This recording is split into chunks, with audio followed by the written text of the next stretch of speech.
Hello everyone, আজকে যে ভিডিওটি দেখানো হবে সেটি হচ্ছে ড্রাগন স্টোন দিয়ে হার্ড স্কেপিং করা। তো ড্রাগন স্টোন সম্পর্কে কিছুটা জেনে নেওয়া যাক। ড্রাগন স্টোনকে ওকো স্টোন অথবা সেডিমেন্টারি রক হিসেবে বলা হয়ে থাকে।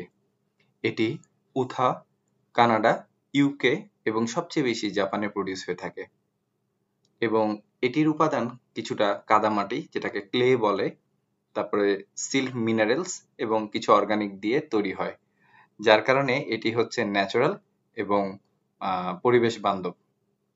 তো এটির কালারটা কিছুটা হলদে বা একটু কমলা কালারের হয়ে থাকে, তবে কোনো কোনো ক্ষেত্রে একটু ব্ল্যাকিশ বা গ্রিনিশও হয়ে থাকে। হ্যাঁ, এটি আসলে যারা প্ল্যান্টেড ট্যাঙ্ক করতে চায় না বা প্ল্যান্টেড ট্যাঙ্ক নিয়ে একটু ঝামেলা, যেমন পিএইচ লেভেল কন্ট্রোল করা বা ওয়াটারের কন্ডিশন ঠিক রাখা, তারপরে হচ্ছে যে আপনার লাইট ঠিক রাখা, এগুলো মেনটেন করতে যেয়ে দেখা যায় যে অনেক সময় প্ল্যান্টস নষ্ট হয়ে যায় বা প্ল্যান্টস টিকে না বা ঝামেলা, মোট কথা হচ্ছে যে ঝামেলা নিতে চায় না যারা, বা শুধুমাত্র মানে কোনো একটা ডেকোরেশন করে সেখানে মাছ রাখতে চায়, সেই ক্ষেত্রে আসলে ড্রাগন স্টোনের কোনো জুড়ি নেই। ড্রাগন স্টোন ডেকোরেশনের জন্য খুব সুন্দর একটি স্টোন এবং এটি দেখতে অনেক সুন্দর এবং সবচেয়ে বড় কথা এটার পোর্শনটা কিছুটা পাহাড়ি টাইপের হয়ে থাকে। আপনি যে কোনো হিল টাইপের কিছু সেট আপ করতে পারবেন।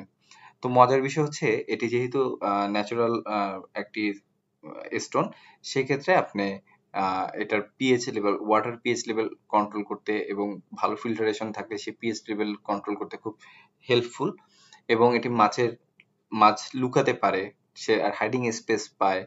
এবং যদি আপনি প্ল্যান্টসও লাগিয়ে থাকেন, এটিতে খুব সুন্দর করে রুটস গুলো লাগতে সুবিধা হয় এবং এই ক্ষেত্রে আপনি বিশেষ করে ছোট মাছ রাখতে পারেন। যেহেতু ট্যাঙ্ক ছোট, আমরা এই ছোট ট্যাঙ্কে অনেকগুলো পাথর দিয়ে আসলে স্টোন দিয়ে যেহেতু সাজিয়েছি, তাই এইসব ক্ষেত্রে এই ধরনের ছোট ট্যাঙ্কের মধ্যে হয়তো কিছু ছোট মাছ, শ্রিম্প রাখতে পারেন।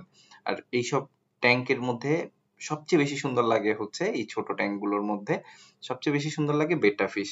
এই বেটা ফিশ আসলে তারা যেহেতু হাইডিং স্পেস খুঁজে, সো এটার জন্য খুবই কার্যকারী হবে।